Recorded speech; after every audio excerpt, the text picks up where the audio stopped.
everyone. Thanks for tuning in to another episode of eDiscovery After Hours. My guest this week is Parkash Khatri, or PK, the founder and CEO of Intrepid Discovery Group.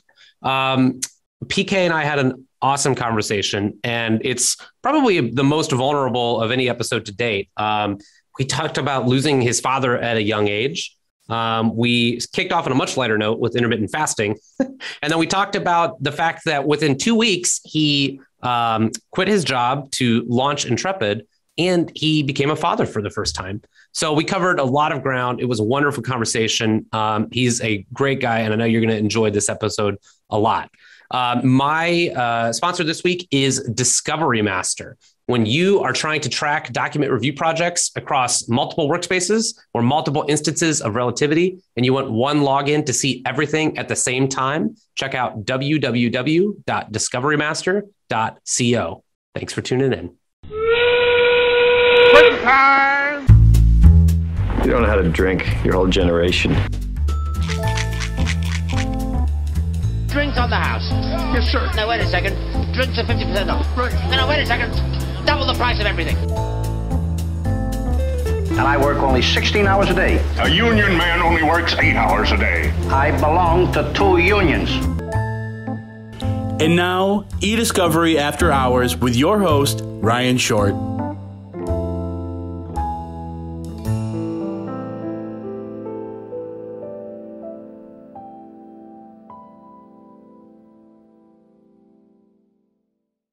All right, Parkash Khatri, thanks for coming on the show. Cheers. Cheers. What are we enjoying here this I would say this afternoon, this evening, but it's this morning where you are. What do we got? It is. We have green tea. That's been my go-to drink for the last year or so. That's my attempt at getting rid of Coca-Colas and other products of the world.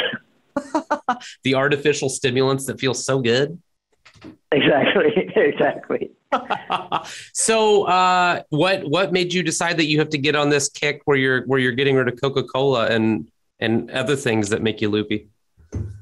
Yeah, so my wife doesn't touch caffeine at all. Like, she won't touch it in any form.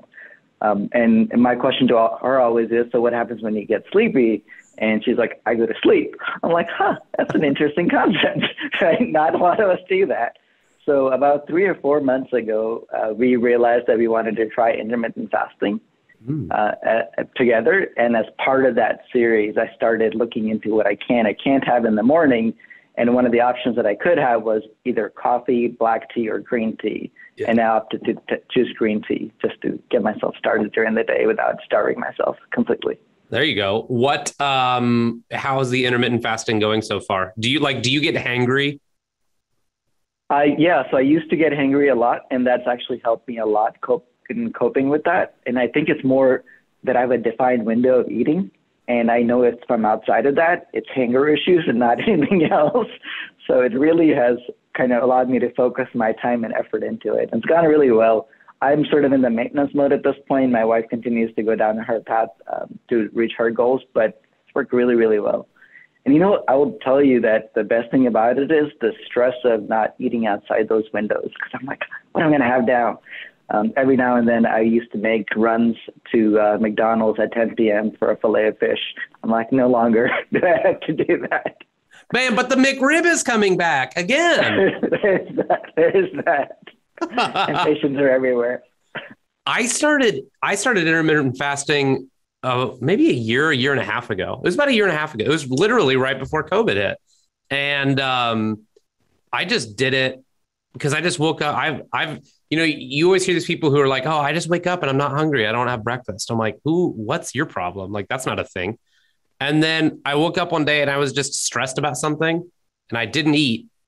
And then I worked out and I still didn't eat. And then I was like, oh, well, maybe I can try that again tomorrow. And then that was like 19, 20 months ago. And I just never went back. So I started it by accident. And then I learned that there's this thing called intermittent fasting. So, right. So we're compatriots there. So, yeah. What's funny is I was talking to an industry colleague, I think last week. Yeah, it was late last week. And I caught him right around lunchtime. He's like, hey, dude, I'm just grabbing a sandwich real quick, blah, blah, blah. because if I don't do this right now, I won't end up eating till at night. I'm like, funny you say that, because I used to be that way, that I would only end up eating occasionally at night because I was so busy and I felt terrible about it. Like, oh, I should eat, right? Since I've started intermittent fasting, I'm like, this is really cool. I don't have to feel guilty about doing the exact same thing because I'm doing it on purpose. What's the 8-hour window where you eat? Like some people like they'll eat from 8 a.m. to 2 p.m. or they're noon to 8 p.m. What's your window? Mine is noon to 8. Yeah. So me too. So like if somebody wants something from me, they have to walk in my office or call me at like 1:15 because I'm in a great spot, like emotionally, right, physically, everything feels really good early afternoon. Right. So Parkash, this is our first time meeting and speaking. And one of the, I joke that I'm kind of like a terrible cocktail party guest because I just like to talk about like the big, deep things of life. And that's not real cocktail fodder. You know, people want to talk about like their football team or their kids' soccer game or whatever. But you came to my attention on LinkedIn and you posted this really beautiful, deep, profound post about a year ago. And so I just want to read a quick part of that. So you said, as many of you know, I recently embarked on multiple new journeys. I became a father. I gave up a predictable paycheck and founded a company. It was the biggest leap of faith I've ever taken. You talked about where the name of your company came from. Could you talk a little bit more? You know, I don't want to read the whole post, but could you talk a little bit more about, you know, what the rest of it is and why you decided to put it out there so publicly? I thought it was beautiful and touching and wonderful, but not many people would do that. So I'd love to hear a little bit more of your perspective. Yeah, and I appreciate the opportunity to speak on it. So right around December of 2019, December 1st of 2019 is when I left my job. And then 15 days later, we had our daughter, which wasn't a surprise. We knew she was coming. But it was a very calculated decision in the sense that I knew that was the right time to make that decision. What was the hard part is always saying, oh, here's a great idea that I want to implement. Implementing it is the harder part, right? So, of course, as a new father, sleepless nights, both my wife and I also got sick right around that time. So we moved our daughter to her own room immediately. And one of those fine nights when we were up, and I was just staring at the ceiling, the questions about names came up, and do we do first name, last names, combination of my wife's and my name, those kind of things. And everything seemed very generic and predictable, right? So I wasn't sold on it. I had my in-laws with me at that time. They were trying to help me with it as well, who had ran their own companies in the past. And I'm like, this doesn't feel right. This doesn't resonate with what I want and what I want to do. So in one of those evenings, and I was just laying there staring at the ceiling, this old memory of my dad came into my mind, which I don't think has come before.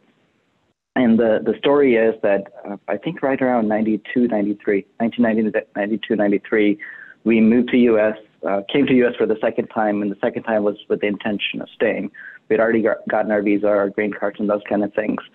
And my dad bought a car to get us around, but there was a poster of a car on my cousin's wall.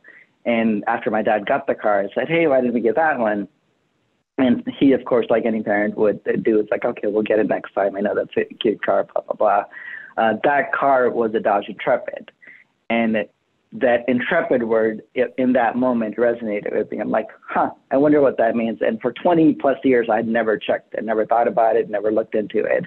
And I looked it up, and first thing that pops up is, I think, USS Intrepid, a naval ship. And then the second one is the meaning of it, the word intrepid, which means fearless. Yeah. I'm like, holy crap, nothing personifies what I want to do right now in the moment I'm in than that word. And I sort of took that as a blessing and sorry, things get emotional. I talk about my dad. And I ran with it, right? I woke my wife up. I said, hey, what do you think about Intrepid? She's like, it sounds awesome. I actually didn't tell her the story at that time, how I came about with it. Then I told her about it later, but she's like, that is the right name. And we just ran with it from then onwards. Yeah. And the second part of your question, why did I put it out there? I've always been an open book. I've always have prided myself in being myself as much as possible with anyone and everyone around me. And to me, the foundation of the company is that, right? It's being myself, building a company that allows everyone else in the industry, in really a saturated industry that's become heavily commoditized. How do you differentiate yourself, right? At the end of the day, people are buying from us and we're buying from people, right? Those are the people interaction. And I feel like over the years with the industry consolidation, a lot of that has gone out the window. It's get me the lowest price point, get me this, get me that. And then you just miss the element of customer service and the genuine connections that people have formed that has allowed the industry to thrive. So that to me allowed me to publicly be myself. It took some courage of putting it out there, and I didn't know how people were going to react, right? Some people, obviously a lot of people reacted really, really well to it. But in my mind, I was fearful. I'm like, is this too vulnerable? Should I do this or not? Is this even a good LinkedIn post, right? I didn't know, but the reaction was incredible. And that sort of solidified in my mind that was the right move to make. And I've continued on that journey since. Yeah. And I appreciate you sharing all that. And, the real vulnerability is the part that you didn't get to, but you alluded to it, right? By saying you get emotional talking about your dad. You actually talked in that post about how, his life was ended by terrorists, which is astonishing for somebody like me who grows up in small town in the middle of America, right? That's this far off remote thing. And you think about like the 6 degrees of separation and how closely connected we all are. I did almost lose my father at a very young age. He had a very serious stroke on his 37th birthday. So I come just about as close to the line of loss, and it certainly impacted me as a child and continues to this day. How old were you when your father passed? I was 13 at that time. Oh my gosh. How did your family deal with such a stunning loss? In a chaotic manner. I think nobody really prepares you for that kind of stuff, right? Especially in the way it happened. I moved to the United States within 2 months of that. My family stayed back, kind of continued to run the business along with my uncle that my dad had established over the years. But I will tell you that every time I've gone back to Pakistan since then, I meet strangers that come up to me and tell me about my father, because he was heavily involved in the community, in giving to the community that he grew up in. The roots that we come from are very, very modest, to say the least, right? But he did his best to make sure he contributed to that. So when that void occurred, when my father passed away, there was a lot that was in chaos. There was a lot of people that he was supporting that nobody really knew how that was going to work. We're, of course, a nuclear family plus expanded in the villages. And we were like, what do we do? So, of course, there were some elders in the family that came together and said, okay, it is important to continue to make sure the business runs, because that's going to allow everybody to be stable. And it was a good business, and we knew we could do it. So with that sort of being the focus of attention, everyone ended up moving to one city, living in the same household. We went from being a nuclear family to a large joint family immediately, which changed the family dynamics. But all in all, I mean, it was a very, very challenging time, but everyone got through it, right? And I am who I am now because of that. Like, would I love to change that situation and scenario? Absolutely. But at the same time, you take what life gives you and you run with it. And that's where we ended up today with it. Yeah, that's beautiful. I appreciate that. And again, longtime listeners of the show for all like 16 of our episodes, they know that the guests aren't prepped. So we just met and you didn't know I was going to ask that, but I'm grateful that you let me do that. And then, life is for the living, as they say, right? And the sun comes up again, and your family has gotten bigger again recently. You mentioned earlier you have a daughter. How old is she now? She will be 2 years old in December. It's excellent. So she's in that window that I love. I've got 3 young girls, and she's in that window that I love where, she's walking and talking and see her personality. Well, talking kind of, she's babbling, right? And has words. but she's not talking back yet or saying no. You're in that sweet spot, brother. Just hang on to it. Right. She's actually very good about expressing herself. Like this weekend, we were at my brother's house celebrating my niece's first birthday. And as soon as they start cutting the cake, and she starts going, Sanya, want cake? Sanya, want cake? I'm like, how do I say no to that? Yeah, they're not shy about letting you know what they want. That's for sure. Right. Absolutely. So, Parkash, because our only interactions before this was online and your LinkedIn photo, I'm like, oh, that's what he looks like. When you got on Zoom today, I was like, I don't know if it's the newborn daughter or if it's the newborn business that both came about within 2 weeks of each other. You got the silver fox thing going on there a little bit. Look at that. Yeah. What's more stressful? You're becoming a parent for the first time or becoming an entrepreneur and building a business without a safety net? Both at the same time. I think it's more stressful than one or the other on its own. I've been, business has of course taken up a lot of my time, right? But at the same time, the daughter's just as important. And we eventually decided over July, once most people got vaccinated, that we could put her in daycare and not have to worry about shutting it down. But yeah, this started happening when I was 25. So I just have stopped trying to hide the fact that it's happening. Yeah, if the camera angle, you could see how thin I'm getting up front. It's very much, and it's going to be what it is. I told my wife, I'm just going to buzz it shorter and shorter over the years until there's just nothing left. And that's just it, I just can't justify. I did consider for a moment, because I listen to sports radio in the car, and of course they're advertising, like, oh, or, do you have hair loss, receding hairline? Well, check out, la, la, la.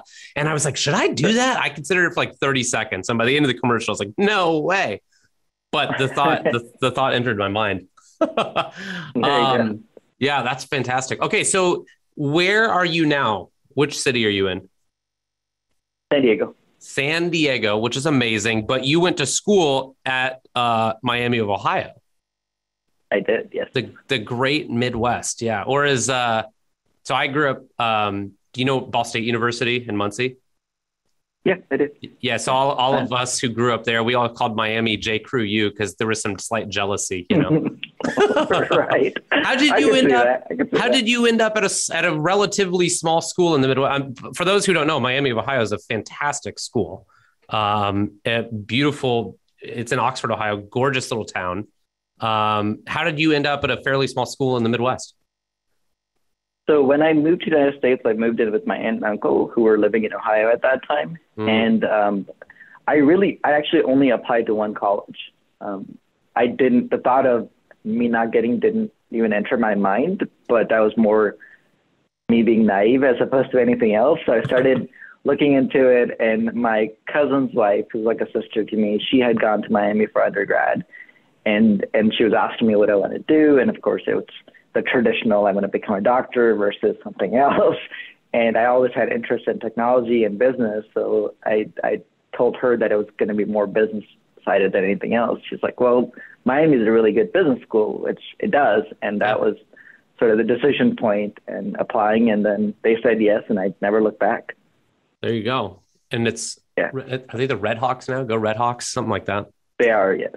Yeah, they just beat my beloved Ball State Cardinals last weekend at homecoming. It was very, very sad. Very sad. So how did you land in San Diego, which as far as I'm concerned there's like, you could probably name on one hand the number of cities that I would, if my boss walked into my office and said, you're moving here, I would say yes without even consulting Lindsay. Like I would just go home and tell her. San Diego is one of those cities. It's incredible. How did you wind up out there?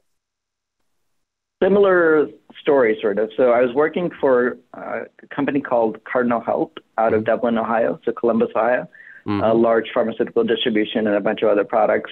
So I was in their IT audit division, and during that time, they decided that they had acquired enough companies. So it's basically, it had grown through acquisitions, but each company stayed independent. And final year, they decided that they're going to take all the technology companies, medical device companies, and spin it off into its own entity. And that was called CareFusion. So I had the option of coming to San Diego, or staying with Cardinal Health. So I asked my boss at that time, what's in it for me? They're like, well, you get a pay bump, you get to move to San Diego, and you get a relocation package. That sounds like a pretty good deal. Let's do this. So that was 12 years ago now, and I haven't looked back since. That's awesome, man. I love it. Yeah, it's literally, it's like 72 and sunny, like 350 days a year. I mean, why wouldn't you want to live there? I do wonder if you mid the cold, like, do you miss in the winter time, like the snow and being able to go sledding with the kids and all this stuff? Or do you just like, no, I never want to see below 60 degrees? So the nice thing about San Diego is I can drive 2 hours to Big Bear in the LA area. Yeah. And get the snow I want and get the ski slopes I want. And I can come back to the nice weather. So we get it all here pretty quickly and easily. Yeah, very true. And when I really miss the cold weather, my in-laws are from Chicago and we go there and I'm like, there's a reason why I left the cold weather. That's funny. So did you and your wife meet out in San Diego, or did you meet in undergrad? How did you guys get together? We met online, actually. Funny enough, we had crossed paths, I think 4 or 5 years before we met online. So I'll tell you the story to the limited ability that I can here. But I was working in-house at CareFusion in the e-discovery division. Set up the in-house shop, and she was outside counsel, or she was a first-year associate for the outside counsel. We both leave. Something happens with the case, and 4 years later we meet online. Her and I had never interacted at that point when we were when she was at her law firm and I was in-house. 4 years later we meet online and we're comparing notes, and I tell her I used to work at CareFusion, and she tells me what law firm she was with. I'm like, didn't things not go so well there? and I kid you not, I don't know how this worked out, but literally 2 weeks after that conversation, she got subpoenaed to be deposed on that case. And then 2 weeks after that, same thing happened with me. I'm like, all right, fine. I think things are settled at this point, but that was sort of our meeting but not meeting story from prior to it. Oh, that's hilarious. So it's kind of funny, right? Like when my wife and I met in 2013. Yeah, 2013. And there was still kind of this stigma about meeting online. Like we more or less did. Our paths had crossed at an event, and we didn't get a chance to sync up. And it was like this weekly series. I was like, I'll see you next week. And then I got online the next morning, and her picture was like top left. And I was like, whoa, okay, that's a sign, right? And so I literally messaged her, and I was like, hey, I don't really do this online dating thing. Like, send me your number so I call you, right? And ask you out. And by like 2015, 2016, everybody's like, oh yeah, like we met online. Like the cultural shift in that, because my dad had told me for like 2 years before, he's like, you should get online. I'm happy with your mom. We got a great marriage, but you should totally do online dating. And I'm like, Dad, like you guys met on a blind date set up by my grandma. That's a great story. As opposed to like my kids would be like, oh, I thought your mom was hot, so I emailed her. You know, I was like, I don't want, I can't have that, you know. But luckily, there's slightly more nuance to it than that. So everything worked out as it should. I think society has gotten a lot more accepting of those things now. So 100%. Cool. All right. So this is how we link it back to why it's called e-discovery after hours, right? Not just that we both happen to work in it, but I always do like to get an opinion, because we have folks in here from the service side, the law firm side, in-house. So would love to hear a little bit about, what's on your mind as it relates to the industry these days, something that you think is exciting or frustrating or needs some more attention. So the floor is yours. Yeah, I mean, there's a couple of things that come to mind. One is something that we've seen for the last 4 or 5 years as an industry consolidation, right? A lot of these big players are swallowing up the small regional players. But what's come to light as a result of that is that the service component, I think, has changed significantly. And the need for service hasn't changed, but the delivery of service has changed. So to me, as a startup, barely 2 years into the company, that's sort of the big highlight. And the fact that COVID was added on top of it, and everyone's working from home at this point, so all the custodians are there, most of our clients are there, that interaction has really changed, where we need to be more available to those end users and client custodians, whoever you want to call it, as opposed to anyone else. So a lot of people are focusing on the fact that, hey, prices are being driven down, this, that, and the other. To me, in long term, that will normalize. There is this great resignation in play currently that's impacting everybody, that impacts our ability to hire reviewers, PMs, analysts, anyone you can think of, right? So I'm pretty sure that's going to normalize itself. But the question is, what do you do with the service component, and can you maintain that or not? And I think that's really what's going to differentiate what we do as Intrepid versus a big player might be able to do in the industry. Yeah. It's exciting for me. Yeah, I completely agree. I think that a lot of times people get enamored with the size of a provider, but size does not necessarily correlate to quality. And the other thing, right, and I say this as a guy who is helping to build a legal tech company. Technology is nice, but it only gets you so far, right?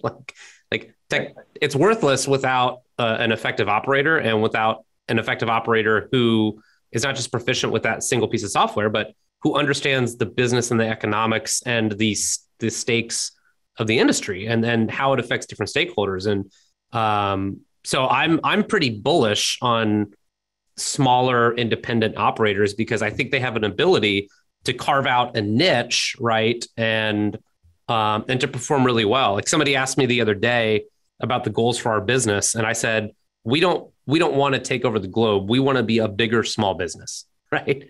Yeah. Bigger than we are today, but we're not trying to, employ hundreds or thousands of people, right? It's just, we think that there's something to be said for being surgical in your approach and the results that it yields for everybody. Yeah. I mean, over the last few years, AWS and Azure and Google Clouds of the world have proven that you don't need to build data centers, right? Leave it up to the people that can build it and build it well and focus. That is their business, right? Let them run it. At the end of the day, we also don't build the software necessarily. You might be doing it, but we can build components and add-ons to it. Most importantly, we build the workflows and we build the experience that goes around it. And that's going to be hard to replicate unless you have a particular mindset. I remember when I was at CareFusion spending hundreds of thousands of dollars to stand up servers and create this infrastructure. But at the end of the day, I also had to manage it and hire a team of people to manage it. All of that added cost. And I'm like, it'd be really nice to pay somebody XYZ per month and just have them deal with it. And that's exactly where we are now. So it doesn't matter if you're the giant of the e-discovery industry or a small player, you get access to the same computing power that you would have otherwise.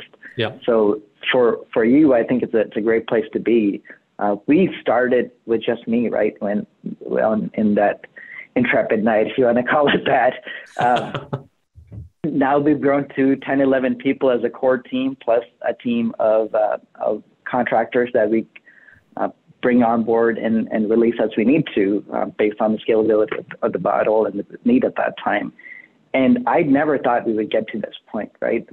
Think about it, a year and a half ago, COVID hits, all this other stuff is happening, but success is there, progress is there, and that demonstrates that the need is there, right? Keep knocking on those doors and you'll definitely get the results that you're after as well. Yeah, bingo. Well, I can't think of a better note to end it on. So PK, thanks so much for coming on the show. All right, thank you so much for having me.